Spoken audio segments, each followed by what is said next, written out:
Bon, je propose qu'on commence. Bonjour à tous, donc ravi de vous réunir aujourd'hui pour vous parler de la REP. Donc la REP, responsabilité élargie des producteurs. On est ravi donc de vous réunir aujourd'hui en la présence de Jacques Vernier, donc président de la commission des responsabilités élargies des producteurs de la commission interfilière.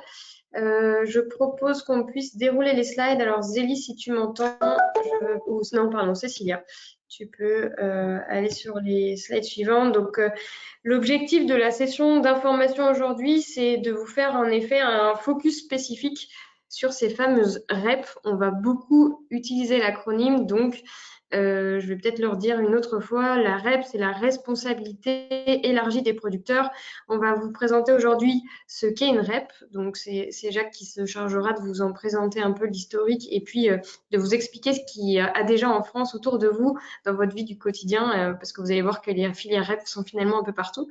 Et puis, on fera ensuite un focus sur la REP dans le secteur du bâtiment. Et surtout, l'intérêt, enfin, l'objectif de la session d'aujourd'hui, c'est de vous faire un focus sur les impacts potentiels pour les maîtres d'ouvrage. Je propose donc qu'on puisse avancer. Il y a une actualité politique forte en ce moment en France. Malheureusement, c'est pas forcément autour de la responsabilité élargie des producteurs. Il y a d'autres sujets un peu qui font plus de résonance. Peu d'informations sur les ondes. Donc, en effet, aujourd'hui, on vous proposait un peu voilà, de passer un peu de temps sur ce sujet, histoire de le rendre un peu plus limpide. Il y a donc une mise en place récente de cette responsabilité élargie des producteurs pour la filière spécifique BTP. Encore une fois, on va voir tout à l'heure qu'il y a d'autres filières qui sont déjà couvertes sur d'autres secteurs d'activité, par exemple sur les véhicules. Donc, en ce moment, est en train d'être créée celle pour la filière REP, BTP. On va ensuite, du coup, vous parler donc des impacts spécifiques maître d'ouvrage, je vous le disais tout à l'heure. Il y a eu la désignation des éco-organismes récemment qui vont être ceux qui vont devoir mettre en place différentes obligations.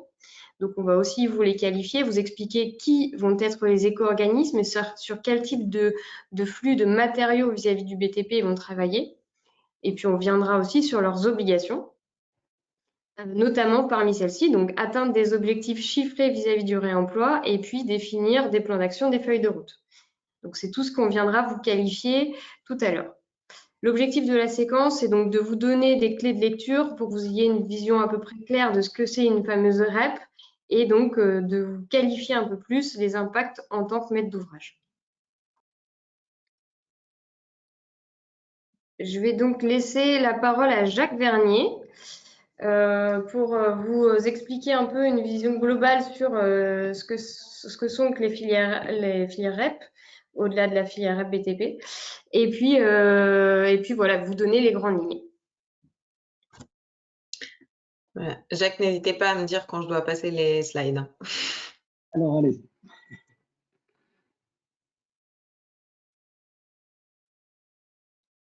Voilà. Alors, la REP, la responsabilité élargie des producteurs, en fait, est une idée qui est assez ancienne, qui a presque 50 ans, puisqu'elle avait été lancée le même jour, d'ailleurs, curieusement, à la fois par une loi française et par une directive européenne, lesquelles, toutes les deux, disaient il peut être fait obligation aux producteurs de produits de contribuer à l'élimination des déchets qui proviennent de ces produits. Voilà. Donc ça, c'était quelque chose de vraiment révolutionnaire. C'était si révolutionnaire d'ailleurs que en France, après la loi de 75, on a attendu 17 ans pour mettre en place la première REP. C'était en 1992 et c'était la REP emballage avec la création de la société Éco-Emballage. Donc, on passe. Alors, entre 1992, date de la première REP, celle des emballages ménagers, et 2020, il y a eu 12 REP qui ont été créées.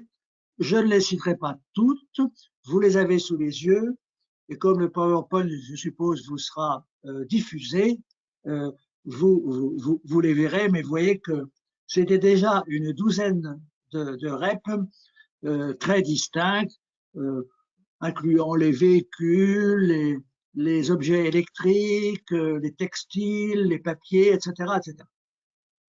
En 2020, il y a eu, donc, il y a 3 ans, la loi anti-gaspillage et économie circulaire qui a rajouté, qui a prévu qu'entre 2021 et 2025, on créerait 10 nouvelles REP supplémentaires.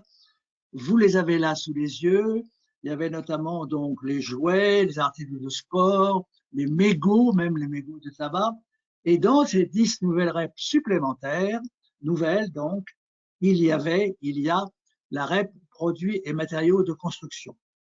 Je corrige légèrement, je me le permets, Camille, au passage. Ce que vous avez dit, c'est pas la filière PTP, c'est la filière B tout court. B tout court. Hein. C'est la filière, donc, bâtiments, produits et matériaux de construction qui fait partie de ces 10 nouvelles REP. Dans ce tableau, j'ai mis en rouge, parmi ces 10 nouvelles, celles qui, à l'heure où je vous parle, sont déjà opérationnelles. Il y en a quand même 6, vous voyez, dont celle du bâtiment d'ailleurs, et d'autres qui restent à créer, puisque nous avons jusqu'à 2025 pour le faire. Ensuite, qu'est-ce que, donc, puisque la REP dit que le producteur du produit doit s'occuper des déchets issus en fin de vie de ces produits, il peut le faire de 2 manières. Il peut dire, moi, je m'occupe tout seul de mes propres produits. Par exemple, je sais pas, moi, Coca-Cola dirait, je ramasse moi-même mes bouteilles partout, les bouteilles de Coca-Cola, et je m'occupe des bouteilles de Coca-Cola. On voit bien que ça, c'est pas très praticable. On voit pas bien que, par exemple, chaque distributeur de boissons, Badois, Evian, etc., bon, ça ferait une multitude de ramasseurs et de gestionnaires de déchets. Donc, en fait, dans la plupart des cas, un producteur ne ramasse pas ses propres déchets, il confie sa responsabilité, puisque on dit responsabilité du producteur, il transfère sa responsabilité à un organisme collectif auquel il adhère, auquel il cotise, et c'est cet organisme collectif qu'on appelle un éco-organisme, qui est une fédération au fond de tous les producteurs, par exemple de tous les producteurs d'emballage, ou de tous les producteurs de pneus.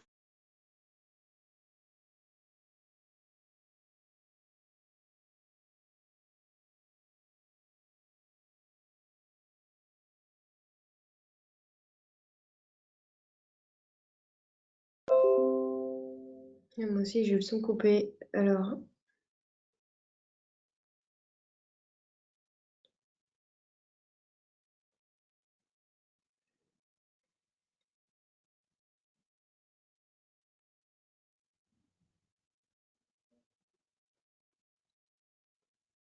Voilà, quelqu'un avait coupé mon son dans l'équipe d'organisation. donc, je disais qu'un producteur, la plupart du temps, il va adhérer et cotiser à un éco-organisme, organisme collectif auquel se fédèrent, auquel adhèrent tous les producteurs d'une même filière, tous les producteurs de pneus, tous les producteurs d'emballage, tous les producteurs de meubles, etc. Cet éco-organisme, donc, qui fédère un grand nombre de producteurs, qui s'appelle éco-organisme, est en général une société privée, une société, une SA ou une association, mais en tout cas, c'est une structure de droit privé, puisqu'elle représente, elle émane des producteurs qui sont des producteurs privés, pour la plupart. Voilà. On passe.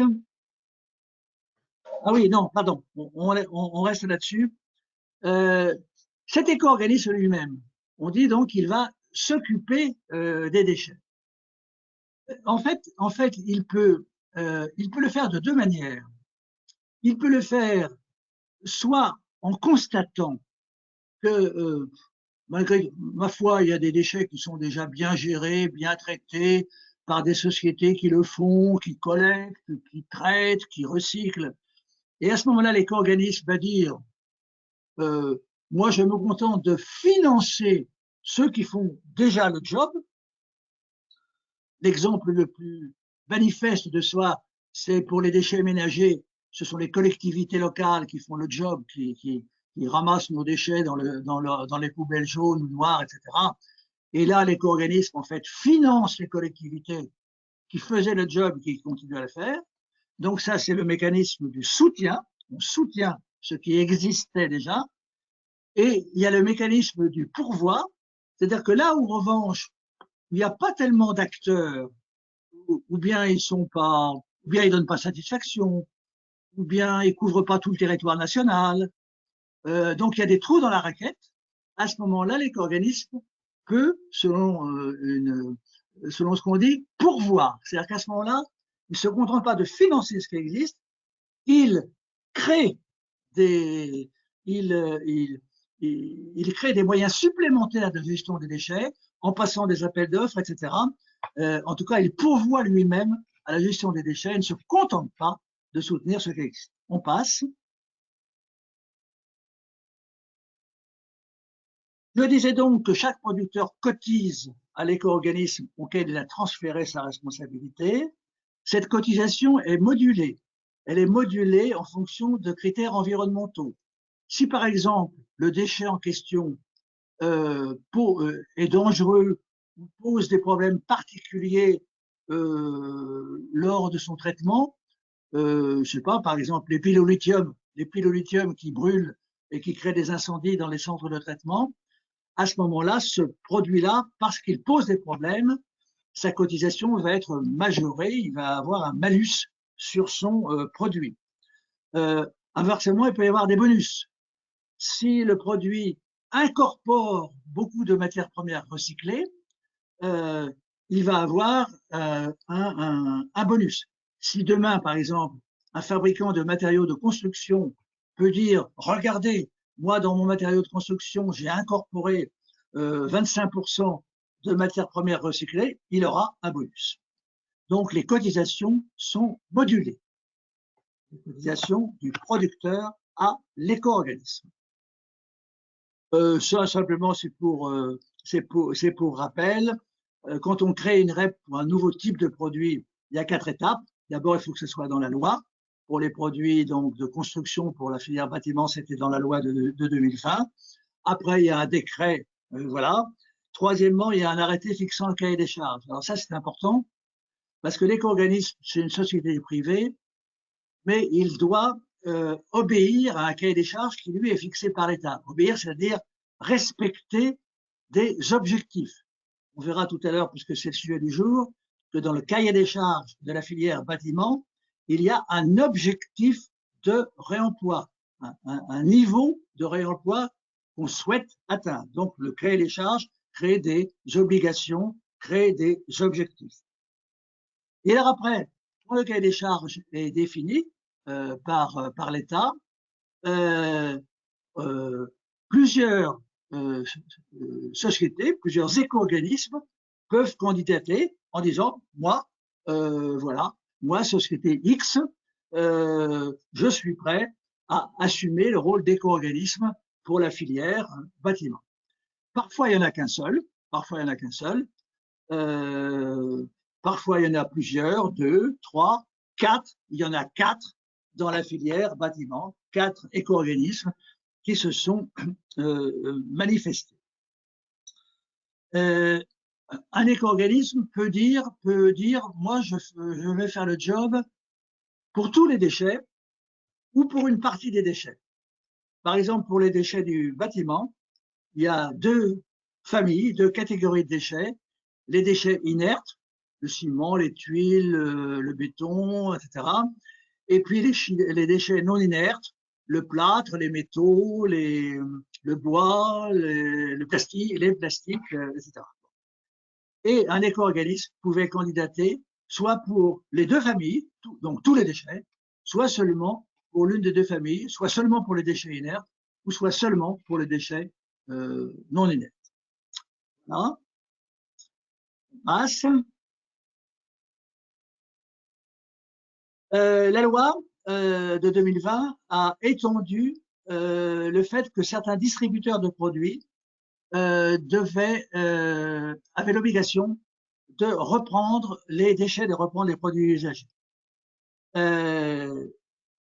Les matériaux de construction, vous voyez en bas du slide, font partie de la douzaine de produits où les distributeurs sont, enfin, d'une certaine taille, hein. En l'occurrence, pour le bâtiment, c'est les distributeurs d'une surface de vente de plus de 4000 m2 intérieur et extérieur. Bon. Donc, tous ces distributeurs-là que vous avez sous les yeux sont obligés de reprendre des produits usagés.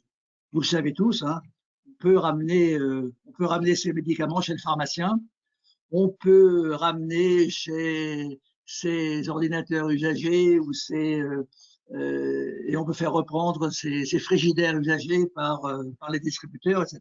Voilà. Pour les matériaux de construction, ça existe aussi. On passe.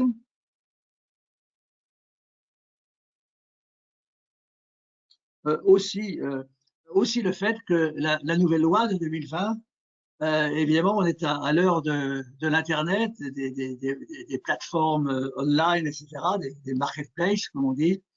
Et donc, là, il y avait un trou dans la raquette parce que les produits qui étaient vendus par les marketplaces ne cotisaient pas aux éco-organismes.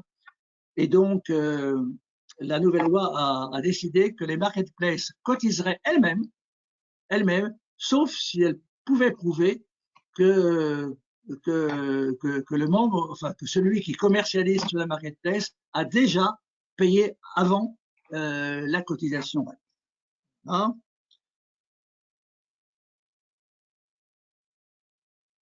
On y va. Alors, c'est l'avant-dernier slide qui est un focus sur l'arrêt bâtiment. Donc, pour rappeler, mais ça je l'ai déjà dit, qu'il y a deux familles de produits et qu'un éco-organisme peut s'occuper soit des deux familles, soit d'une seule des deux familles. Hein? Et pour rappeler qu'en l'occurrence, le fameux cahier des charges de la filière bâtiment dit quoi? Dit que, en fait, les déchets, à condition d'être triés, pourront être repris, devront être repris gratuitement par des points de reprise. C'est-à-dire que si vous êtes détenteur de déchets, que vous soyez particulier, artisan, enfin tout détenteur de déchets, pourra frapper à la porte d'un point de reprise en disant moi voilà mes déchets, je vous les donne et vous me les reprenez gratuitement, reprise gratuite. Alors, combien y aura-t-il de points de reprise gratuits comme ça? Le cahier des charges prévoit qu'il y aura un réseau maillé, donc tout un maillage couvrant tout le territoire national, de points de reprise qui vous reprendront gratuitement les déchets, du bâtiment. En gros, il faut qu'il y ait la loi, enfin le cahier des charges oblige à ce qu'il y ait un point de reprise à moins de 10 km de tout point du territoire français. Voilà. Simplement, pour qu'on reprenne gratuitement les déchets dans ces points de reprise, il faudra avoir préalablement trié les déchets. Donc, quand même, le détenteur de déchets aura une contrainte. Vous considérez qu'elle est faible ou qu'elle est forte. Enfin, en tout cas, il aura une contrainte, c'est d'avoir préalablement trié les déchets, en 4 flux dans certains cas, en 7 flux dans d'autres, préalablement à la remise au point de reprise gratuit. Donc, voilà. Autre chose, tous les types dans ces fameux points de reprise qui feront partie du réseau maillé, 2000 points en France, quelque chose comme ça, dans ces points de reprise du réseau maillé, tous les déchets devront être accueillis. Il n'est pas question qu'on dise, par exemple, à un détenteur de déchets, oh, ben, pour le plâtre, vous allez à tel endroit, pour le ciment, vous allez là, pour les plastiques, vous allez ailleurs. Un point de reprise du réseau maillé, il doit accueillir tous les déchets, tous les types de déchets. Voilà.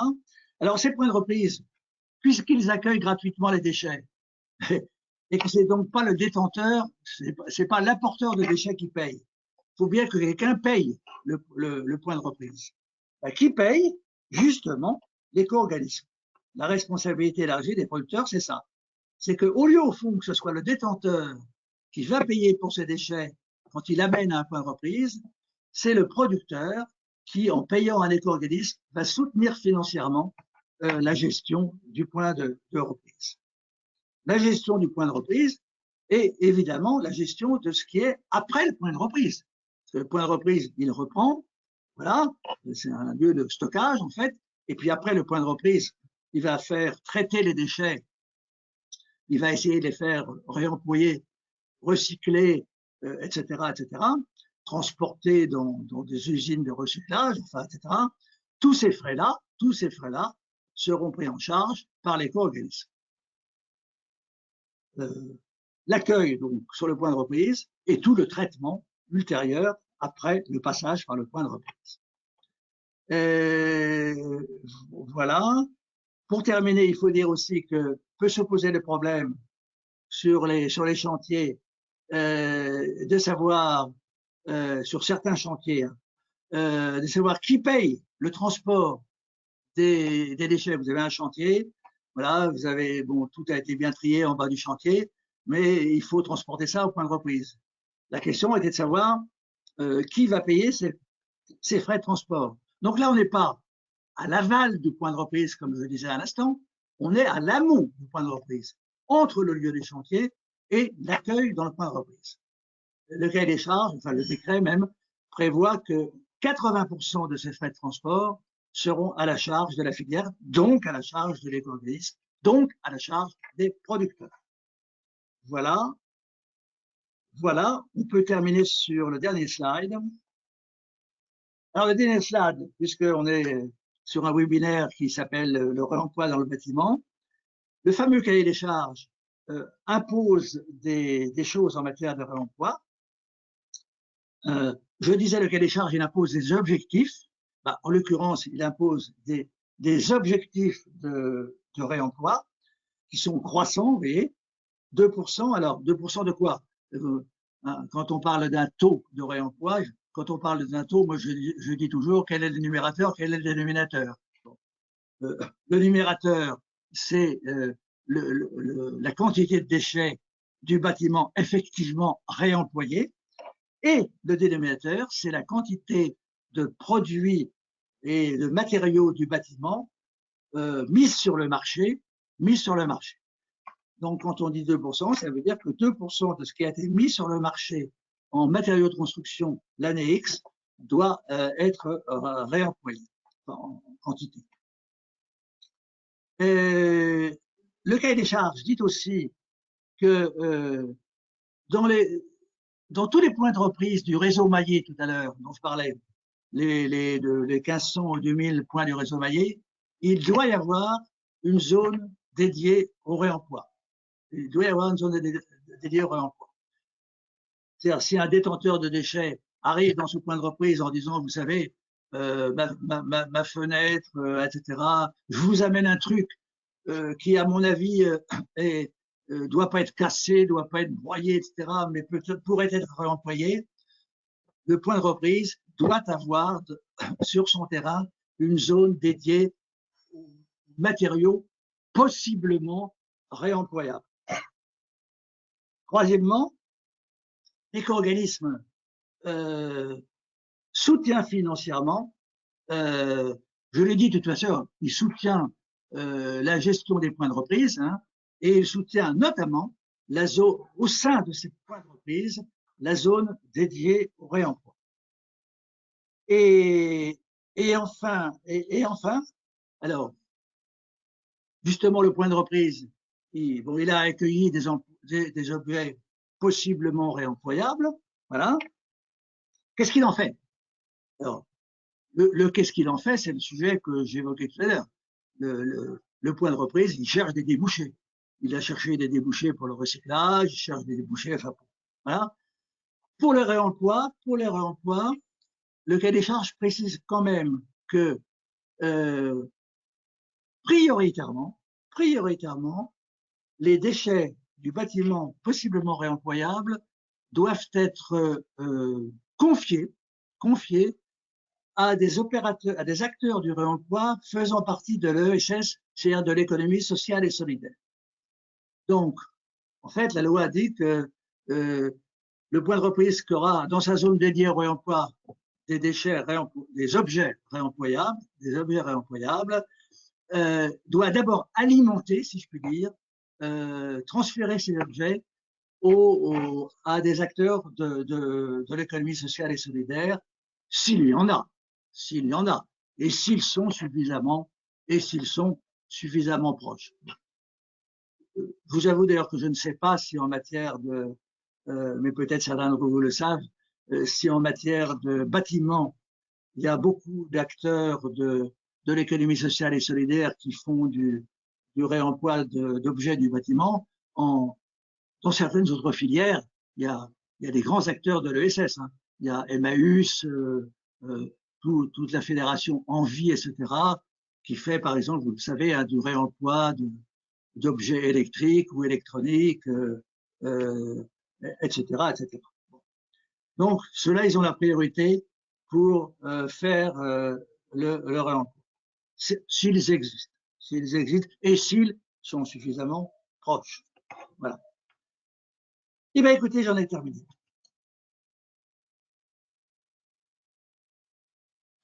Merci beaucoup, Jacques, pour le résumé sur tout ce qu'est une REP et du coup sur l'historique de tout ça et puis les autres filières et l'atterrissage sur les sujets relatifs au réemploi et donc à la REP bâtiment. Je crois que c'est maintenant Cécilia qui va prendre la parole pour aussi rappeler les obligations, les détailler, les préciser. On est en train de débattre entre nous sur le 2% et les dénominateurs, le dénominateur. Donc, on va pouvoir en discuter aussi ensemble. On est en train de vérifier le cahier des charges en ligne parce qu'on n'en a pas tout à fait la même lecture. Mais du coup, ça va être l'occasion aussi de pouvoir en débattre. S'il y a des questions dans l'audience, puisqu'on est une centaine de connectés, on va plutôt les prendre à la fin de l'intervention. Donc là, il y a Cécilia et moi par la suite qui allons prendre un peu le relais sur la partie vraiment emploi bâtiment. Mais n'hésitez pas à noter vos questions, soit dans la section questions, soit dans le chat. On y répondra à la fin de l'intervention. Merci Camille. Donc effectivement, je vais prendre le relais pour venir préciser un petit peu la question de la REP et MCB en lien avec le réemploi. Alors je vais revenir un petit peu sur ce qui a déjà été dit, mais bon, il vaut mieux entendre les choses deux fois plutôt qu'une. Donc ça a déjà bien été évoqué, mais les déchets qui sont concernés aujourd'hui par la REP et MCB sont classifiés en deux catégories. Donc la catégorie 1 qui concerne les matériaux inertes minéraux, donc pas le verre, pas les laines minérales, pas le plâtre, et donc la catégorie 2 va prendre tous les autres produits et matériaux de construction. Alors, dans l'ensemble des matériaux qui sont concernés par la REP, ça a déjà été dit, mais je tiens à réinsister dessus, il s'agit bien des produits et matériaux du bâtiment, ça ne concerne pas les travaux publics. Et également, à noter que sont exclus les terres excavées. Donc, ce n'est pas avec les terres excavées qu'on atteindra les 5% de réemploi qui sont fixés. Un autre point de vigilance qui est important, c'est que les catégories de la REP, elles sont en fait alignées sur des filières déchets plutôt que sur l'allotissement que nous, on peut connaître dans nos opérations immobilières. Et en fait, on a souvent tendance à réduire la catégorie 1 aux gros œuvres et la catégorie 2 au corps d'état secondaire. C'est assez inexact puisque, par exemple, si on prend le cas d'un lavabo en céramique, il va aller dans la catégorie 1 puisqu'il est majoritairement constitué en masse d'une matière minérale. Alors que si on prend, par exemple, un élément de structure en acier, lui va partir dans la catégorie 2. Si vous voulez plus de détails, on vous a mis tout en bas de la slide un lien vers l'avis qui a été publié en décembre dernier sur lequel la précision sur l'ensemble des matériaux qui sont concernés par la REP et vous allez retrouver tout le listing des matériaux à ce lien-là. Donc, on l'a dit, pour répondre à la collecte et au traitement des déchets qui seront couverts par la REP et MCB, il y a 4 éco-organismes qui ont été agréés en octobre dernier. Donc, vous avez Ecominero et Valobat qui ont été agréés sur la catégorie 1 et Valobat, Valdelia et Ecomaison sur la catégorie 2. Le ragrément, il est valable jusqu'à fin 2027 et donc à l'issue de cette période, la reconduction de leur agrément, il sera à discuter en fonction des résultats qu'ils auront atteints puisqu'ils doivent, comme ça a été dit, se conformer aux objectifs du cahier des charges. Petit point de précision également, c'est que comme il y a plusieurs éco-organismes qui ont été agréés, ils ont pour obligation de mettre en place un organisme coordonnateur qui va permettre d'une part d'assurer la coordination des travaux entre les différents éco-organismes et la cohérence des propositions entre les différents éco-organismes. Et cet organisme coordonnateur, il va également assurer un service de guichet unique pour les utilisateurs, ce qui fait qu'en tant qu'utilisateur, vous n'allez pas être obligé d'appeler les 4 éco-organismes l'un après l'autre. Cet organisme coordonnateur qui s'appelle l'OCAB, il a été agréé il y a 1 mois, le 17 février 2023, et il est agréé jusqu'au 31 décembre 2024. Voilà. Ça a passé 2 fois, pardon. Oui. Également, vous le savez, pourquoi on vous parle de la REP aujourd'hui, c'est tout simplement parce que elle est censée être un tremplin pour le réemploi, en tout cas c'est ce qu'on espère, et notamment parce qu'elle fixe des objectifs en matière de réemploi, et donc elle impose aux éco-organismes de s'organiser en conséquence pour pouvoir atteindre ces objectifs. Vous avez des premières obligations qui sont des obligations d'études et de plans d'action, avec 2 premières échéances qui sont très proches. La première, une échéance en avril 2023 qui concerne la réalisation d'un plan d'action qui est relatif au réemploi. Et la deuxième qui doit être rendue pour juillet 2023 et qui concerne une étude relative au réemploi et au recyclage. Donc ça, c'est le côté vraiment étude et préfiguration de ce qui va se mettre en place. Et au-delà de ces études, on a une obligation chiffrée qui vient vraiment asseoir la volonté de faire du réemploi. Donc nous, en tout cas, ce qu'on espère, c'est que ce sera une belle opportunité pour le développement du réemploi. Si je reviens un petit peu sur les obligations d'études et de plan d'action, donc la première copie à rendre par les éco-organismes, elle doit être rendue en avril 2023, c'est presque demain. Il s'agit en fait de réaliser un plan d'action qui va venir préciser la nature des familles de produits et matériaux de construction qui ont un potentiel de réemploi, sachant qu'on attend aussi que ces familles de produits soient priorisées et permettent, dans l'idée d'atteindre les objectifs qui sont fixés par la REP. Et ce plan d'action doit aussi préciser les modalités de soutien à destination des acteurs du réemploi et de la réutilisation. Donc, copie à rendre en avril 2023, et c'est un plan d'action qui sera audité par la DGPR, donc la Direction Générale de Prévention des Risques. Par la suite, les éco-organismes doivent réaliser une étude, donc là c'est relative au réemploi, mais pas que. Cette étude-là, qu'ils doivent rendre au 1er juillet 2023, c'est une étude qui va permettre de définir les critères qui sont susceptibles de faire l'objet de primes et de pénalités d'éco-contribution. C'est la fameuse éco-modulation qui a été évoquée tout à l'heure. Et donc, parmi les éléments à étudier, il y a, elle apparaît en gras sur la slide, le fait d'identifier les freins techniques, économiques et assurantiels au réemploi et à la réutilisation des PMCB, et également les leviers d'action et les perspectives d'évolution pour les matériaux qui ont le potentiel de réemploi. C'est également une étude qui sera auditée par la DGPR.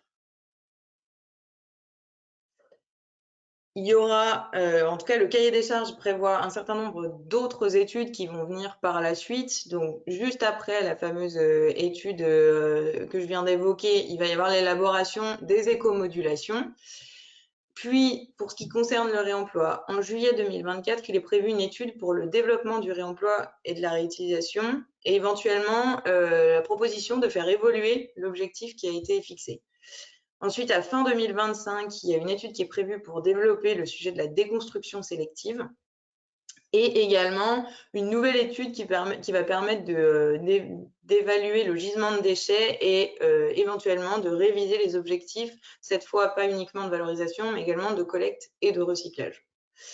Donc pas mal de travail et on sent que voilà, ça va se mettre en place petit à petit au fur et à mesure des études qui vont être menées. J'en viens ensuite à l'obligation de résultats chiffrés qui a déjà été évoquée. Alors, c'est marrant parce que nous, on a justement mis la formule avec le numérateur et le dénominateur et on n'est pas tout à fait d'accord sur le dénominateur. Vous, Camille, j'ai pas suivi les échanges. Je ne sais pas si vous avez vérifié. Je peux peut-être te laisser la parole. Ici, donc c'est bien la quantité en masse de produits et matériaux de la construction usagés qui vont faire l'objet d'un réemploi ou d'une préparation en vue de réutilisation sur la quantité totale en masse de déchets produits. En tout cas, c'est ce qu'on a trouvé, Jacques, dans le cahier des charges en ligne sur. Oui, c'est classique. En général, les taux, c'est donc, en l'occurrence, ce qui est réemployé là, et le dénominateur, c'est ce qui est mis, la quantité mise sur le marché. C'est rapporté à la quantité mise sur le marché. En gros, pour faire ça. Là, on est sur la quantité totale des déchets du marché de la construction. C'est juste là la petite nuance. La quantité de produits, non, de produits mis sur le marché. Bah, c'est là où est la nuance. Et c'est là où nous, on a lu que c'était déchets. Bon, du coup, Non, on non, vous redonne. non, non, c'est sûr. C'est la quantité, en l'occurrence, de déchets réemployés, rapportée à la quantité de déchets, de produits, pas de déchets, justement, c'est la plus, de produits mis sur le marché. Bah, sur les textes en ligne, c'est pas ce qu'on trouve. Donc, c'est pour ça qu'il y a peut-être des débats d'experts à avoir sur les objectifs. Ces objectifs. Bon, je propose qu'on avance, Cécilia, en tout cas sur l'impact de ces Oui, chiffres-là sur les méthodes. attendez, autant pour moi, vous avez, dans le cas des déchets du bâtiment, vous avez raison, c'est pas tout à fait, oui. C'est la quantité de déchets produits. Autant pour moi. Autant pour moi. Non, super. Donc, mais ça veut dire qu'on est raccord, parce que sinon, on En, s'inquiétait un peu. en général, c'est rapporté à la quantité de produits mis sur le marché, mais là, c'est rapporté à la quantité de déchets produits. Autant pour moi. Tant mieux. Ok, du coup, j'en profite juste pour faire une petite aparté et je te redonne la parole, Cécilia. Globalement, dans le cadre des échanges qu'on a pu avoir avec Jacques sur les autres REP en France, on a parlé tout à l'heure des véhicules, des piles, etc. C'est souvent des filières donc, de responsabilité élargie des producteurs qui visent des produits finis. On parle d'une REP sur les véhicules, etc., sur des éléments, alors qu'à la place de ça, sur la REP bâtiment, on est revenu plutôt à une REP qui s'assimile à des déchets et donc à des produits, pas à des produits finis. On ne parle pas de la REP sur la porte, on parle d'une REP qui tourne autour des fameuses deux catégories, dont l'une des catégories est minérale et l'autre non minérale. Donc on a aussi des sujets de lecture différentes entre les REP en France, d'où la petite nuance qu'on vient de vous introduire sur les chiffres. Désolée pour ça. Je te laisse la parole, Cécile. Merci, en tout cas, merci pour les précisions et puis tant mieux si on ne s'est pas trompé. Je reviens pas sur les objectifs chiffrés, donc 2, 4, 5% qui ont été mis par palier. Je voulais juste repréciser que sont concernés à nouveau tous les matériaux qui sont pris en compte dans le cadre de la REP PMCB, donc on est toujours hors travaux publics. La nuance qui est importante, c'est que ces objectifs-là, ils doivent être atteints pour chacune des deux catégories d'agrément. Ça veut dire que les 2, 4 et 5% doivent être atteints autant dans la catégorie 1 des matériaux inertes que dans la catégorie 2. Ça laisse présager dès à présent que potentiellement ça risque d'être un peu plus difficile, notamment sur la catégorie 1, puisque je l'ai remis là pour ceux qui auraient encore une interrogation sur le sujet. Les granulats recyclés qui sont issus du concassage des bétons de démolition ne seront pas pris en compte comme matériaux de réemploi. Ils seront comptabilisés dans la partie recyclage, mais pas dans la partie réemploi. Donc pour les matériaux inertes, il va falloir soit commencer à travailler sur le réemploi du béton, soit travailler sur les autres matériaux. Mais en tout cas, chacune des deux catégories va devoir justifier de l'atteinte de ces objectifs.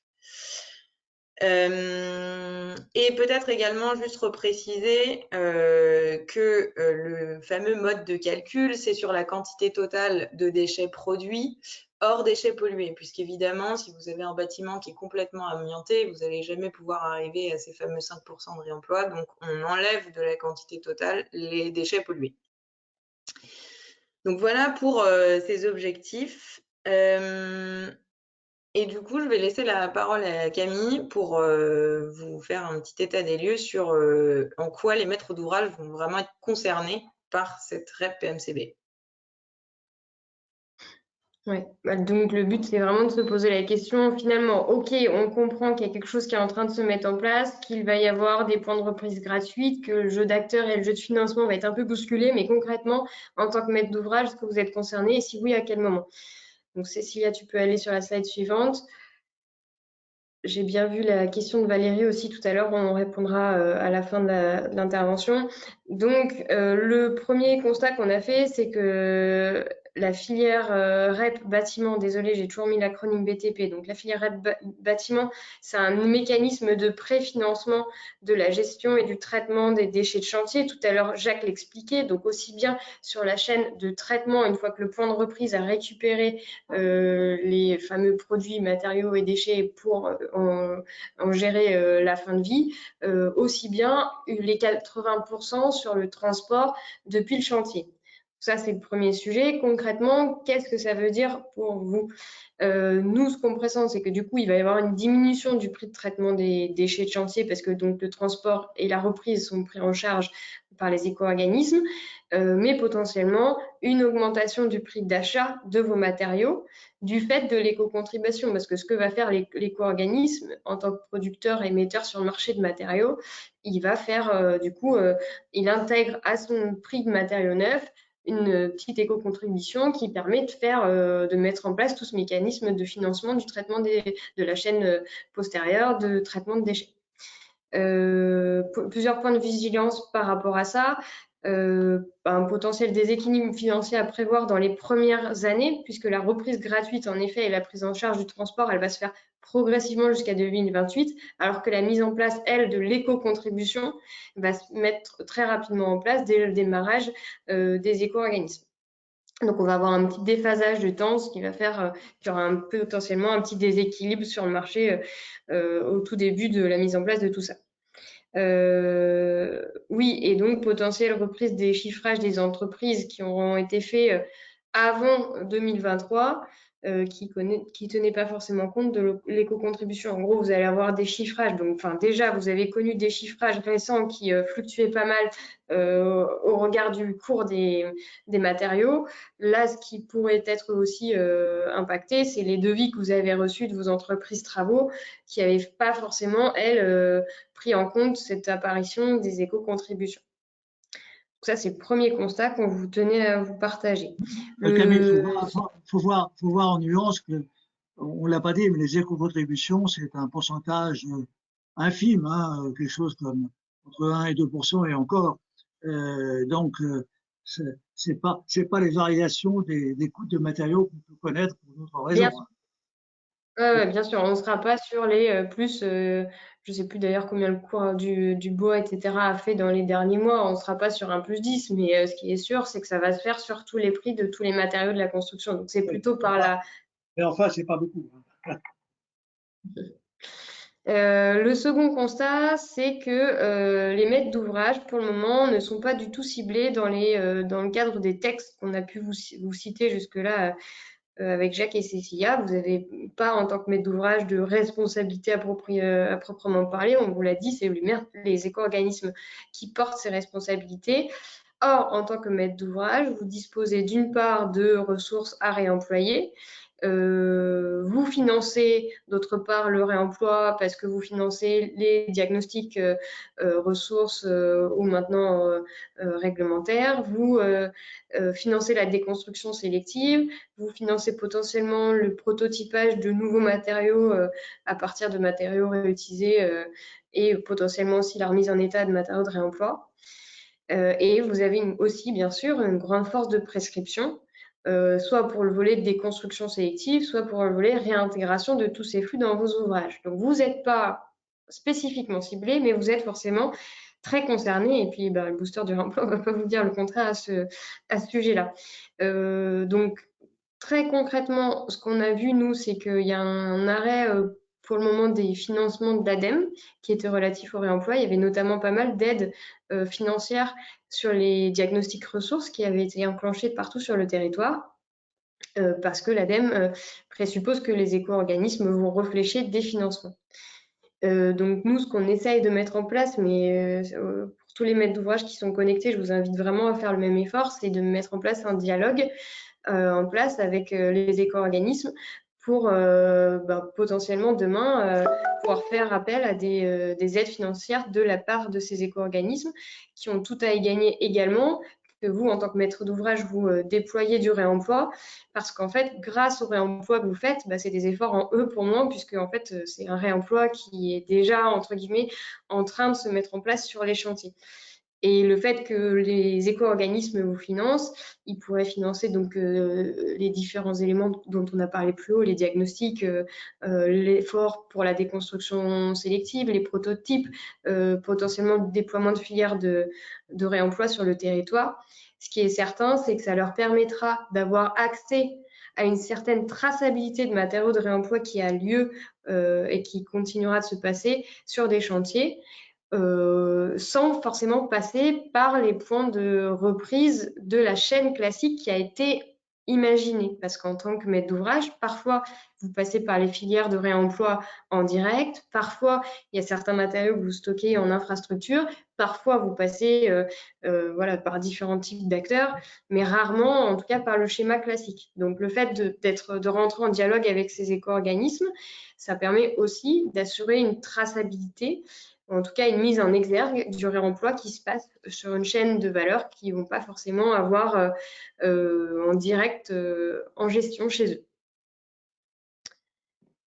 Le troisième constat qu'on souhaitait partager avec vous, donc c'était cette fameuse mise en place des points de reprise gratuits si les déchets sont triés.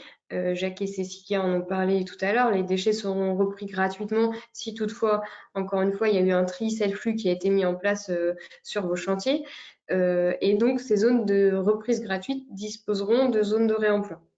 Donc, bien sûr, le premier enjeu, il n'est pas nouveau, mais c'est de s'assurer de ce tri self-flux sur les déchets, sur les chantiers. On connaît la problématique de la gestion de déchets sur les chantiers parisiens qui sont très contraints. Donc, là, il va falloir très rapidement trouver des solutions avec les gestionnaires de déchets. Pour que les matériaux arrivent en bon état sur les zones de réemploi, si toutefois vous préférez les faire évacuer et que du coup ce soit en gestion chez ceux qui disposent de points de reprise gratuite. Alors là, il y aura une vraie réflexion logistique à avoir sur un colisage et un regroupement, un coltinage des matériaux pour qu'ils soient en bon état jusqu'à la zone de repli qui sera à 10 km plus loin. Donc là, on a un vrai enjeu de conserver l'intégrité des matériaux. Donc, plusieurs points de vigilance là-dessus. Un détournement de gisements réemployables vers les filières de recyclage. On vous en a donc parlé, mais en fait, le fait que certains des matériaux puissent atterrir sur ces points de reprise gratuits et qui soient en plus ou moins bon état, ce qui se pressent, c'est que potentiellement, ça pourrait plutôt aller au recyclage qu'au réemploi si les matériaux arrivent trop endommagés. Et puis, vu qu'on a un point de reprise gratuit pour les déchets, la question aussi qui se pose, c'est comment on s'assure que la dépose sélective qui permet de garantir une belle qualité de produit de réemploi soit toujours payée et non pas qu'on revienne à une démolition un peu plus basique qui ne permet pas du réemploi. Donc ça, c'est le premier gros point de vigilance qu'on a et ça rejoint le sujet des financements du point précédent.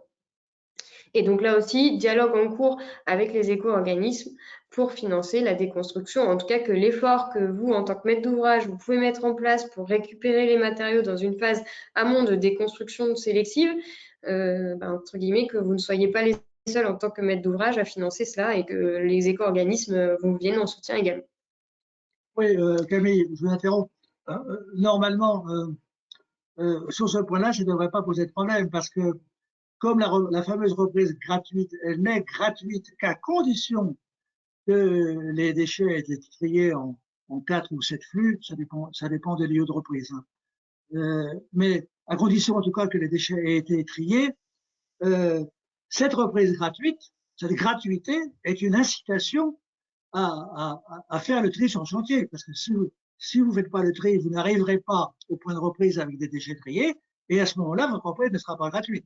Donc là, l'incitation financière du système, elle est directe. En revanche, je suis d'accord avec vous tout à l'heure sur le fait que vous avez dit tout à l'heure que si un maître d'ouvrage de lui-même prenait des initiatives en faveur du... S'il prend des initiatives en faveur du tri, au demeurant, il est plus ou moins obligé, il bénéficiera de la gratuité. Donc là, il a un avantage financier à faire ce tri sur son tri. S'il veut faire du réemploi direct, sans passer par les points de reprise, les trucs et les machins, etc., c'est vrai que là, il n'y a pas, comme vous l'avez dit, d'incitation financière directe pour ça. Mais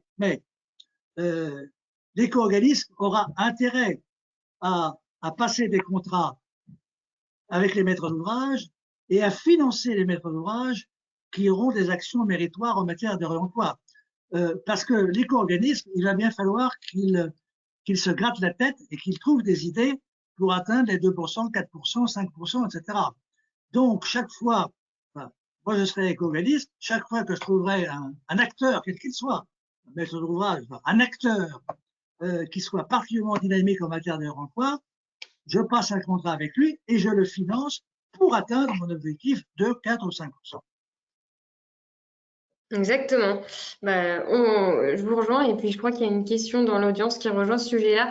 Je souligne juste que trier des déchets et déposer de manière sélective des matériaux en bon état pour réemploi demain tel quel, c'est pas le même effort sur le chantier, c'est pas le même coût et donc c'est pas parce qu'on a un déchet gratuit parce que trié sur cette flux que ça rembourse entre guillemets le prix d'une déconstruction sélective, par exemple de chemin de câble, etc. Bref, c'est un petit détail. J'ai pas dit, Camille, que ça a remboursé, j'ai dit que c'était une incitation. L'incitation, elle n'est pas toujours à 100%. Je vous rejoins. Alors, donc, dernier constat.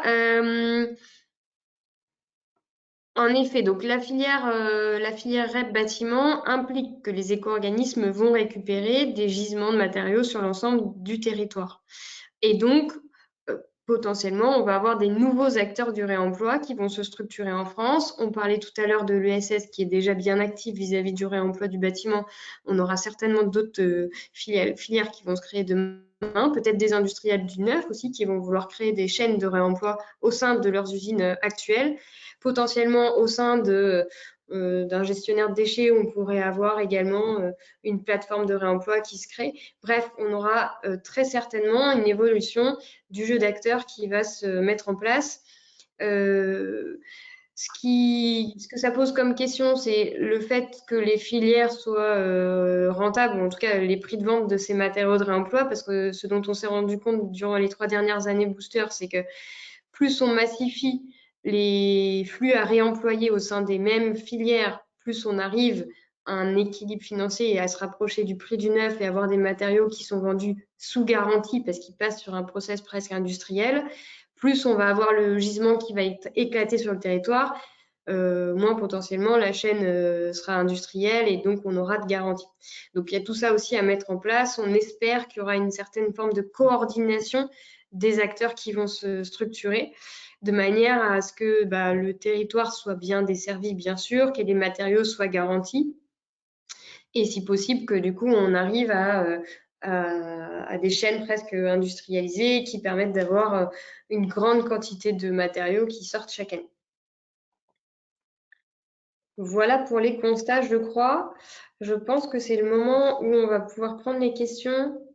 Ah non, pardon, il reste 2 petites slide Ouais, voilà, 2 petites slides pour compléter et terminer sur le sujet.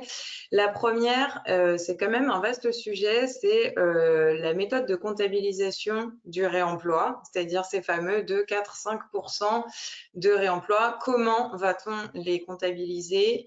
Qui va les comptabiliser? À quel moment?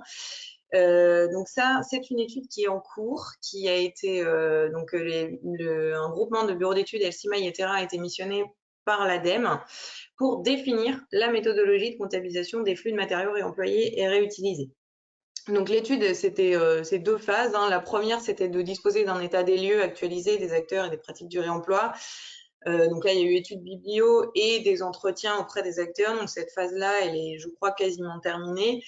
Et il y a la phase 2 qui est en cours, qui vise à proposer vraiment le cadre méthodologique opérationnel qui va permettre de comptabiliser les flux réemployés. Donc l'idée, c'est vraiment de venir proposer des recommandations en fonction des configurations de réemploi, c'est-à-dire réemploi in situ, réemploi par une plateforme, etc. L'idée, c'est de faire la méthode la plus simple possible qui va permettre de comptabiliser les bons flux aux bons endroits sans les comptabiliser plusieurs fois. Donc l'idée, c'est vraiment, ils sont en train de travailler sur la définition des acteurs pertinents pour récolter et remonter la donnée. Se pose également la question des unités qui sont associées à chaque famille de produits. Parce qu'en fait, aujourd'hui, vous l'avez remarqué, je l'ai un peu dit, les catégories de la REP, elles sont axées vraiment filières. Donc, elles sont axées sur plutôt le côté déchets et on a des objectifs qui sont fixés en masse. Alors que quand on est maître d'ouvrage, on travaille en unités fonctionnelles, des mètres carrés, des unités de porte, etc. Donc, se pose la question des unités qui vont être associées à chaque produit. Et puis se pose également la question du lien avec le formulaire de récollement du diagnostic PEMD.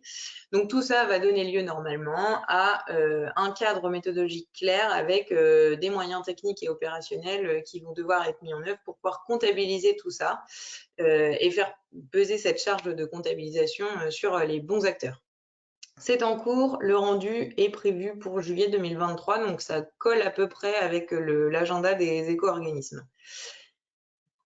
Dernier petit point, c'est un point de travail qui s'est mené côté booster. L'idée, c'est que forcément, quand on a vu ces objectifs fixés, la question qu'on s'est posée et qui, à mon avis, interroge beaucoup d'acteurs, c'est ces objectifs sont-ils réellement atteignables? Est-ce qu'ils semblent atteignables?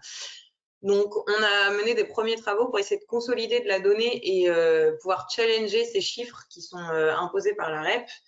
Et on souhaitait également s'interroger sur la possibilité de projeter des objectifs qui sont des objectifs filières à une échelle chantier. Est-ce qu'on pourrait transposer ces 2, 4, 5% en se disant sur chaque chantier, je vais imposer 2, 4, 5% de réemploi. Donc ça, c'est les travaux qui sont en cours de notre côté.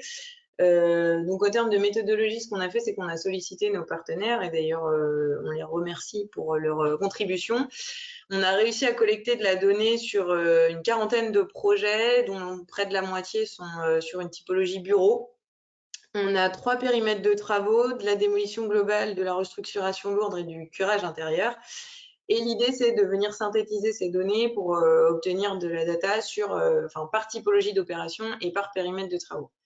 Alors, je ne vous cache pas que c'est assez complexe de collecter la donnée et d'avoir la donnée complète pour pouvoir vraiment sortir des chiffres utilisables.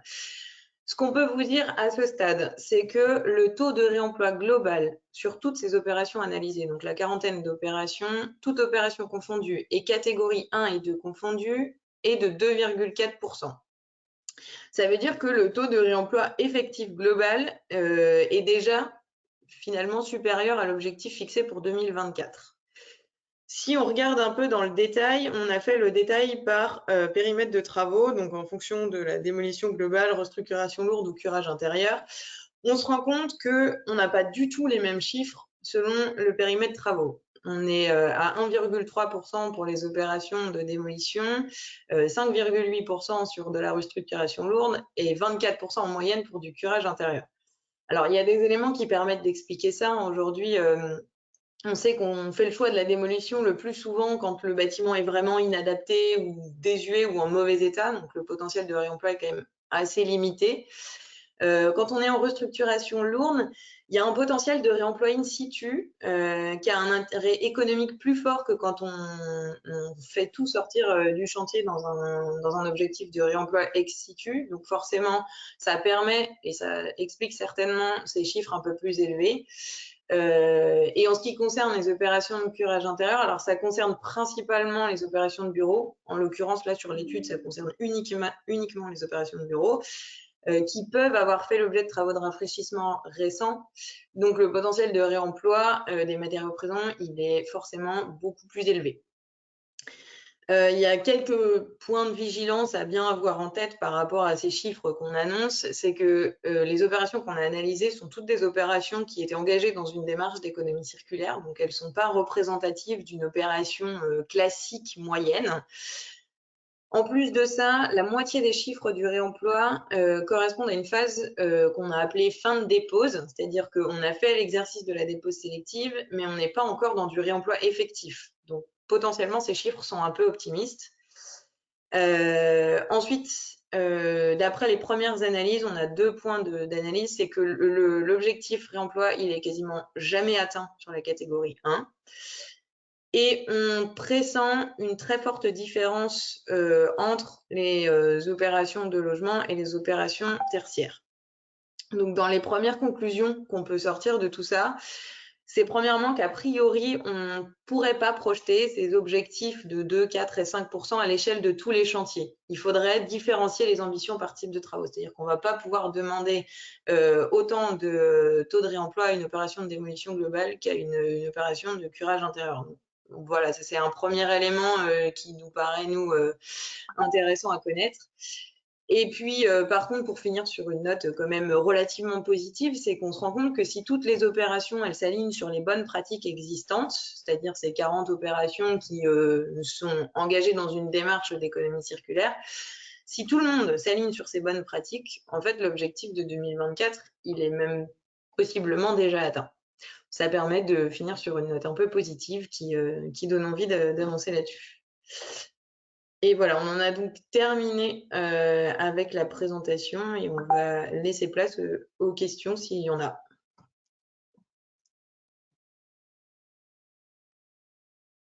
Merci à tous pour votre présence. Je vais devoir y aller. Cécilia, en effet, il y a pas mal de questions dans la foire aux questions et donc je laisse Zélie t'aider à arbitrer sur celles qu'on pose aujourd'hui. Sinon, dans tous les cas, on fera une foire aux questions pour apporter des éléments de réponse à tout le monde. Merci à tous, bonne journée. Merci Camille. Merci Camille. Alors effectivement, il y a beaucoup de questions dans le chat, donc je vais peut-être, alors c'est un peu difficile, je ne voudrais pas être trop arbitraire dans la sélection, mais j'essaye de regarder s'il y en a qui reviennent. Alors je vois qu'il y a une question effectivement sur le fait que la loi AGEC avait prévu au départ la mise en place d'un fonds réemploi, donc de fonds dédiés au réemploi. Donc option qui n'a pas été retenue pour la REP produits et matériaux de construction du bâtiment.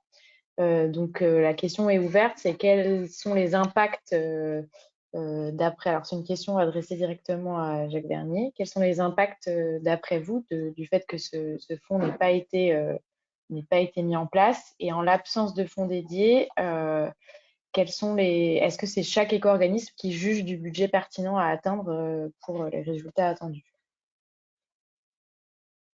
Oui, la réponse est dans votre question. C'est vrai que la loi n'a pas prévu que les éco-organismes devaient affecter tous 5% de leur budget au réemploi. Ce qu'on appelle le fonds réemploi. Il faut rajouter, pour bien comprendre ce que c'est que le fonds réemploi, que le fonds réemploi, il est versé uniquement aux acteurs de l'économie sociale et solidaire. Donc, ça c'est très important. C'est-à-dire que dans le recyclage des textiles, il y a beaucoup de gens de l'économie sociale et solidaire.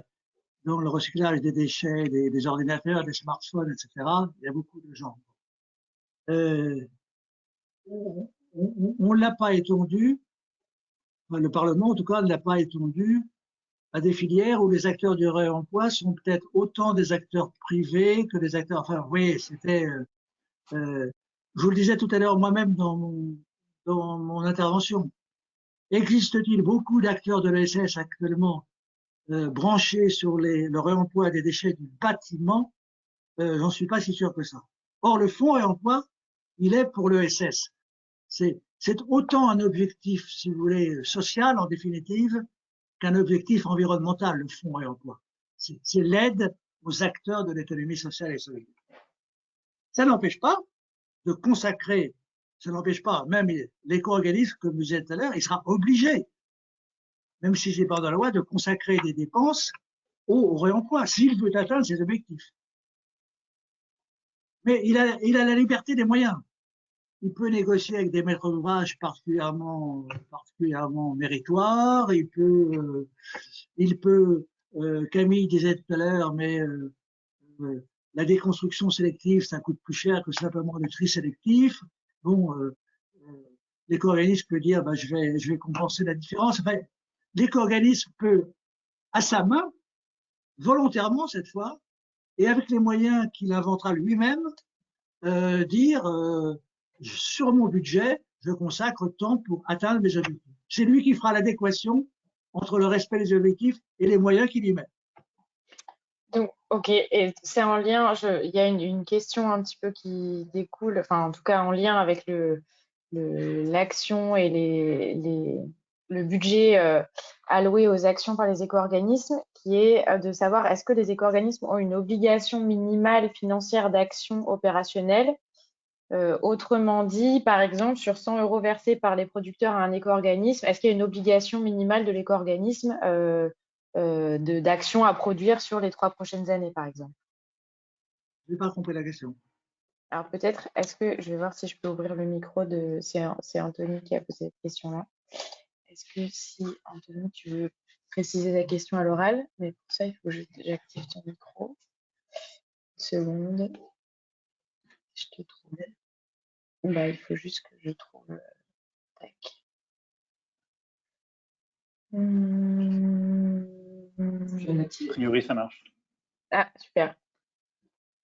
Merci Zélie. Bonjour Monsieur Vernier, Anthony Pontieux de chez Nacara, donc je suis maître d'ouvrage. La question était la suivante, c'était de savoir si sur les sommes qui vont être versées par, collectées plutôt par les éco-organismes, donc l'exemple était sur 100 € qui vont être versés, quelle est la part minimale d'obligations qui vont être transformées en actions sur ces 100 €? Parce qu'aujourd'hui, je me doute qu'en tant qu'SA, les éco-organismes vont avoir des frais de fonctionnement. Oui. Il va y avoir des éléments de reprise, donc vous le disiez, sur les 80% d'aide par rapport au déplacement. Il va y avoir du maillage complémentaire, donc on va étoffer les structures d'accueil pour du réemploi, pour du recyclage, etc. Il va y avoir de la publicité sur leurs actions, il va y avoir des frais de déplacement, etc., etc. Ce que je voulais vraiment comprendre, c'était est-ce que la loi introduisait une part minimale d'action réelle sur le terrain au profit de toutes les entreprises du bâtiment? Alors non, la réponse est clairement non, pour aucune filière. Dans aucune filière, la loi ne limite les frais de fonctionnement, au fond, c'est ça, les frais de fonctionnement des éco-organismes. La loi fait même le contraire. Parfois, elle édicte un budget minimum d'information. Elle édicte un budget minimum de recherche et de développement. Je n'ai pas les chiffres sous les yeux, mais ça doit être la même chose pour la filière bâtiment, là. Mais une fois qu'elle a dit il faut X% pour la recherche, Y% pour l'information, elle ne dit pas il faut limiter vos frais de gestion, de frais généraux. Non, la réponse est non. À tort ou raison, mais la réponse est non. Merci pour la réponse. Mais aucun éco-organisme, à ma connaissance, aucun, n'a été accusé par qui que ce soit d'avoir une surcharge de frais de fonctionnement. Vous savez, nul n'est parfait, les éco-organismes ne sont pas parfaits, mais ce reproche-là n'est jamais apparu pour aucun éco-organisme dans aucune filière. J'espère que ça continuera. Voilà. Merci. Alors, il y a des questions un peu plus précises sur des précisions sur le fonctionnement de la REP et sur des définitions. Donc, je ne sais pas si c'est, peut-être que aussi Cécilia aura la réponse. Une question sur ce qui concerne les matériaux de construction de structure. Est-ce que on parle de réemploi uniquement avec un même usage ou est-ce que alors ça c'est un peu la question de l'utilisation des termes, ou est-ce que le réemploi, ça peut être par exemple avec un changement d'usage, typiquement utilisation de bois, d'une poutre pour transformer en panneau. Alors, non, mais là, je peux répondre. La grosse différence entre le réemploi et le recyclage, hein, le réemploi, c'est l'objet lui-même est réemployé. Une fenêtre redevient fenêtre parce que bon, elle est éventuellement réparée, etc. Bon. Et le recyclage, c'est que l'objet est détruit, broyé, etc. Bon. Par exemple, pour les bouteilles de verre recyclées, c'est que le verre a été broyé et c'est le verre qui est recyclé. Une bouteille de verre réemployée, c'est que la bouteille en tant que telle est réemployée. Alors, on est un peu sur un entre-deux. Je pense que la question, elle porte sur le sujet réutilisation. Enfin, vas-y, Cécilia, je te laisse. Moi, je peux préciser parce que du coup, j'ai posé la question. C'est une question qui a été posée dans le cadre de l'étude sur la méthodologie de comptabilisation du réemploi. Et j'avais moi-même posé la question d'ailleurs j'avais pris un exemple de bois justement qui serait retravaillé typiquement, justement pour reprendre l'exemple de la poutre. Je prends la poutre, je la retravaille pour en faire, je sais pas, une porte par exemple. Est-ce que finalement je suis sur du recyclage ou pas? Et en fait, la réponse était à partir du moment où on détruit pas complètement l'élément et qu'on est juste sur des opérations de remise en état, ça va compter comme du réemploi. Parce qu'en fait, les termes de la loi, c'est réemploi ou préparation en vue de la réutilisation. Donc, typiquement, on pourrait imaginer, pour ceux qui auraient suivi les trophées bâtiments circulaires, le travail que fait Sans Détour, qui est de récupérer des huisseries de fenêtres en bois pour faire du mobilier urbain en bois, ça sera considéré réemploi réutilisation. Par contre, la poutre que je broie pour en faire un panneau de particules, c'est du recyclage.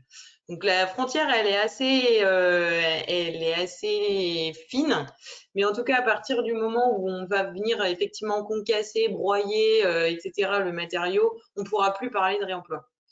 Non, ça c'est sûr. Ok. Ça sera plus compliqué, Cécilia, dans la filière FMCB que ça ne l'a été dans d'autres filières, la frontière entre le réemploi et le recyclage. Non, mais effectivement, quand on broie, quand on détruit, c'est pas du réemploi. Ça peut être du recyclage.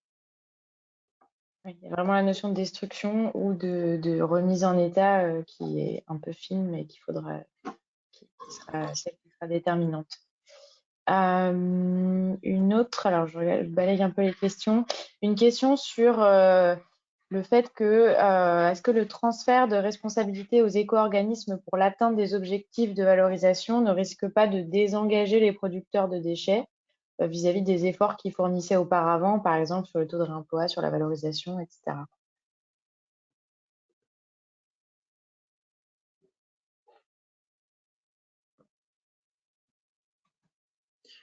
Pardon, est-ce que tu peux répéter la question? C'est sur les producteurs de déchets ou sur les… Le fait qu'on transfère la responsabilité de l'atteinte d'objectifs de réemploi et de valorisation aux éco-organismes, est-ce que ça désengage pas les producteurs de déchets, des déchets, de l'effort qu'ils fournissaient auparavant sur le taux de réemploi, sur la valorisation? Normalement, non, parce que comme l'a dit, je ne sais pas, je ne sais plus si c'est Camille ou Cécilia, il y a une dépense de traitement de déchets. Et les maîtres d'ouvrage l'avaient dans leur facture, etc. Cette dépense, elle va être allégée, puisque ça a bien été expliqué dans un slide de Cécilia ou de Camille, la dépense a été en partie prépayée. Les éco-organismes financent les points de reprise, financent les traitements, etc., avec leur budget, et donc tout ça est à leur charge, très à l'amont, et n'est plus à la charge des producteurs ou des détenteurs de déchets. Donc, la facture pour les producteurs et les détenteurs de déchets va être moindre. Donc, on ne voit pas pourquoi ils se désengageraient, puisque, au contraire, ça va leur coûter moins qu'avant, même beaucoup moins qu'avant.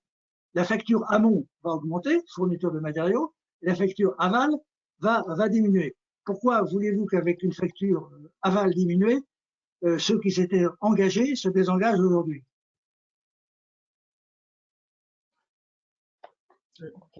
La question c'est encore discutable sur le sujet du réemploi par rapport au recyclage, et c'est ce que Camille évoquait, c'est que aujourd'hui, nous, sur la dépose sélective dans un bâtiment, faire du tri en vue du recyclage par rapport à déposer proprement en vue du réemploi, c'est pas le même effort. Et effectivement, ce côté, c'est le point d'interrogation qu'a soulevé Camille, auquel malheureusement, pour le moment, on n'a pas de réponse. C'est de se dire qu'effectivement, la solution de facilité serait plutôt d'aller vers du recyclage que vers du réemploi, s'il n'y a pas financement des opérations de déconstruction sélective. Ceci dit, ça a été déjà évoqué, c'est que forcément, les éco-organismes, ils vont devoir atteindre ces 2, 4, 5%. Voilà. Vous l'avez vu avec les chiffres qu'on a pu annoncer, là, on n'y est pas encore à ces 2, 4, 5%. Donc, il va falloir qu'ils trouvent des moyens d'arriver à ces 5%. Donc, ils vont probablement diriger des financements. Et c'est ce que Camille disait, c'est le message qu'il faut porter auprès des éco-organismes en tant que maître d'ouvrage. C'est le message que nous, on porte en tout cas aussi.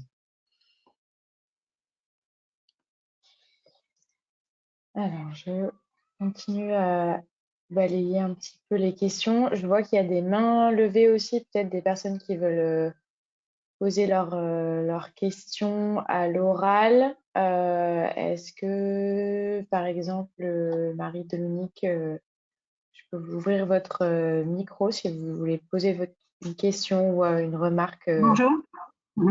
Je voulais rajouter bonjour, Marie-Dominique Bogo de Batirim et de chez Suez. Je voulais faire plusieurs remarques. Par rapport à ce qui vient de dire, la responsabilité du maître d'ouvrage est toujours aussi importante.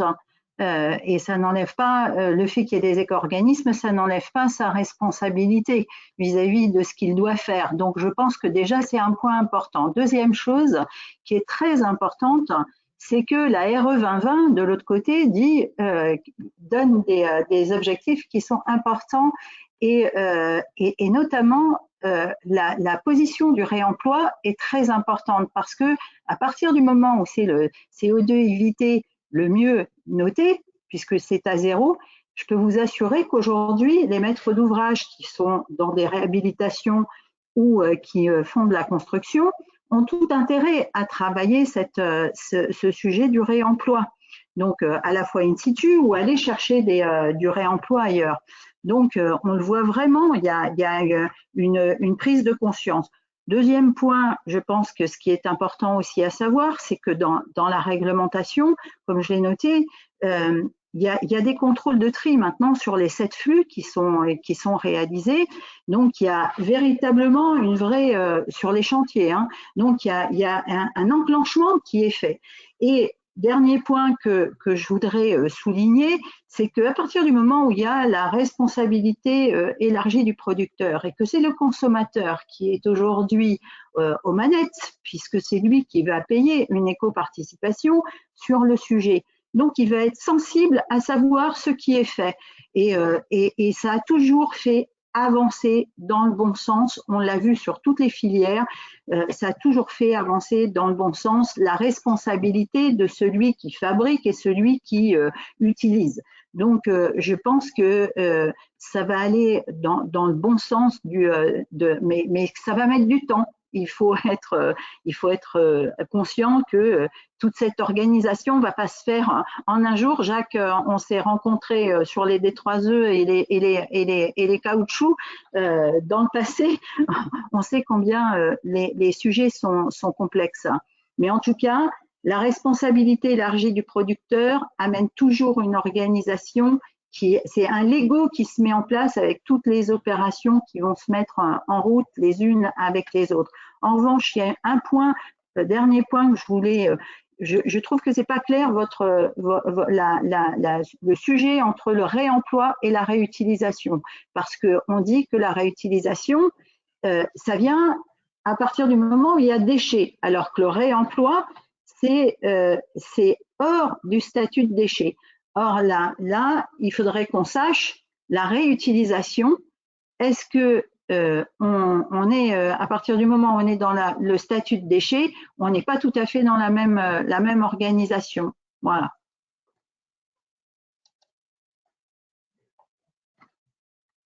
Tout ça, c'est des. Je ne vous cache pas que la différence entre le réemploi de l'objet et la réutilisation du matériau, elle est en général assez claire. Un peu moins claire déjà dans la filière bâtiment, on l'a vu tout à l'heure avec les exemples pris par Cécilia. Mais alors, le distinguo entre le réemploi et la réutilisation, c'est pas moi qui vous l'expliquerai parce que je l'ai jamais trop compris. Et Dieu merci. Et Dieu merci, les textes mélangent, enfin, associent, fusionnent le réemploi et la réutilisation. Comme ça, on n'a pas à se demander pendant 107 ans quelle est la différence entre le réemploi et la réutilisation. Les objectifs de 2, 4, 5%, c'est l'emploi et le réemploi et la réutilisation. Comme ça. Est-ce que, Cécilia, on a le temps de prendre une dernière question? Dans tous les cas, on vous fera un récapitulatif à l'écrit, une FAQ à l'écrit, mais peut-être une dernière question sur le signal prix et notamment en lien avec quels pourraient être les retours d'expérience sur les autres REP du fait de la mise en place d'éco-modulation et de bonus possiblement incitatifs.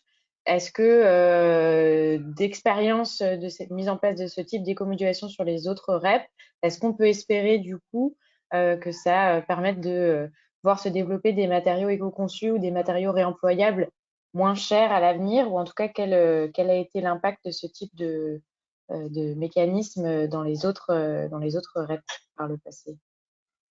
Alors, ce qu'on peut dire, c'est que l'éco-modulation, elle avait pour but déjà de récompenser ceux qui avaient des déchets faciles à traiter et de pénaliser ceux qui avaient des déchets difficiles à traiter, mais elle avait aussi normalement pour but de rétroagir sur l'éco-design des produits.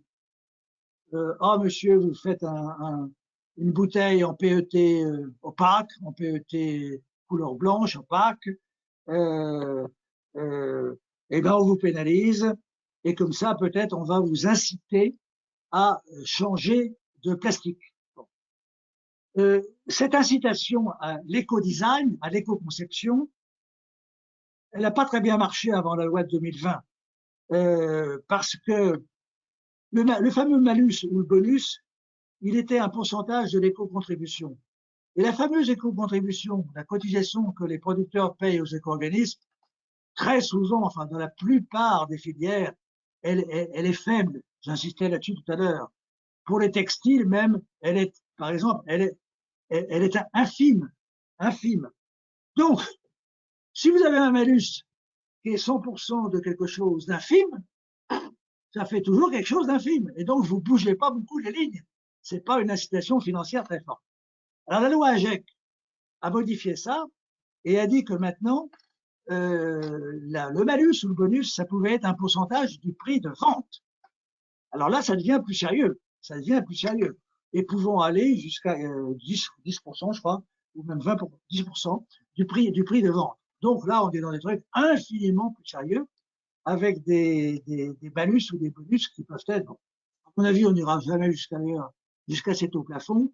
Enfin, on va avoir des malus et des bonus suffisamment élevés pour inciter les producteurs à changer leurs matériaux. Ok, donc effectivement, on n'a pas de retour. On n'a pas de retour puisque la loi. On n'a pas de retour sur cette nouvelle manière de calculer. Voilà, d'activer les éco-modulations. Ok, très clair.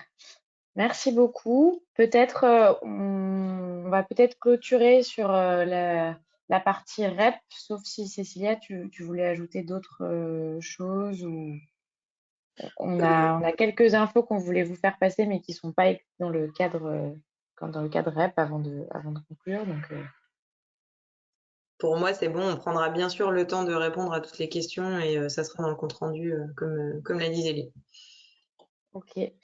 En tout cas, merci beaucoup, Jacques Vernier, d'avoir accepté de venir faire cette présentation et répondre aux questions nombreuses sur le sujet des REP et d'être venu nous apporter votre Voilà. éclairage et votre Eh bien, connaissance je de vous souhaite une bonne réunion et je vais vous dire au revoir. Et je reste à du votre sujet. disposition en tant que de Merci, besoin.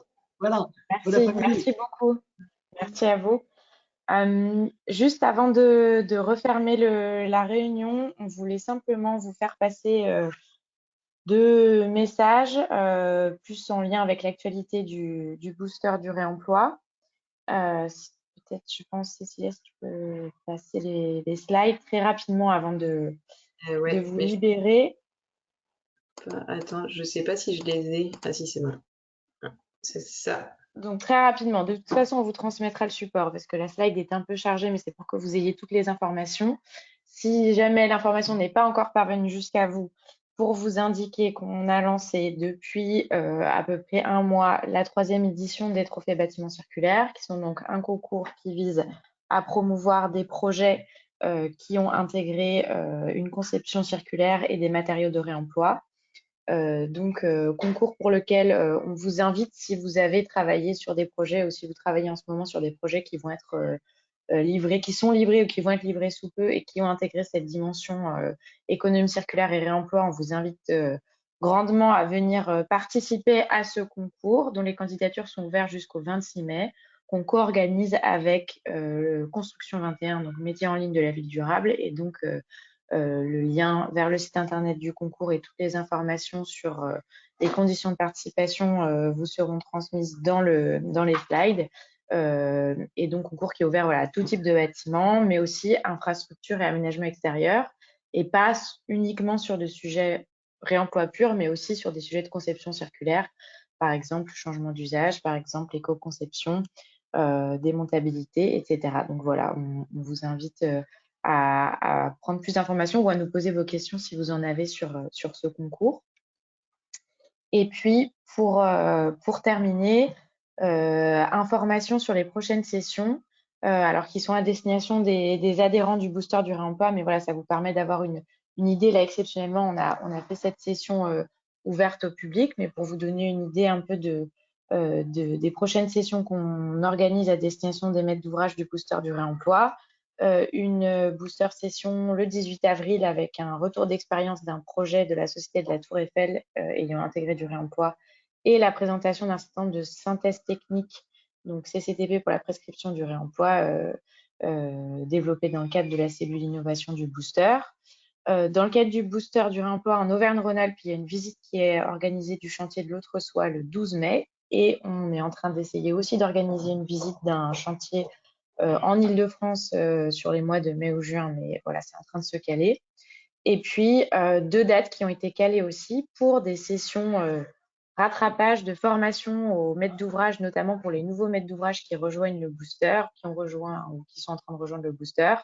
Voilà, des sessions de 2 heures qui permettent de revenir sur un petit peu le sujet du réemploi de manière globale et de l'économie circulaire de manière globale, sur comment prescrire le réemploi, les bonnes pratiques à mettre en œuvre sur des opérations à différents stades des projets, et puis sur le fonctionnement du booster du réemploi, les outils et les ressources à disposition. Donc, pas hésiter à venir vers nous si vous êtes intéressé par ces sessions. Voilà, c'était la version très synthétique. On ne vous retient pas plus longtemps parce qu'on a déjà dépassé de quelques minutes. On vous transmettra bien évidemment le support de la session. L'enregistrement de la session sera aussi mis en ligne. Et puis, on a bien noté toutes les questions auxquelles on n'a pas forcément pu répondre en live pour y répondre dans une FAQ. Et n'hésitez pas, si vous en avez d'autres, à venir vers nous, à nous solliciter. Et on fera en sorte de répondre au mieux à toutes vos questions et puis de vous tenir au courant des actualités et de la poursuite des études notamment avec les éco-organismes dans le cadre de la REP. Et merci à tous pour votre présence et à très bientôt.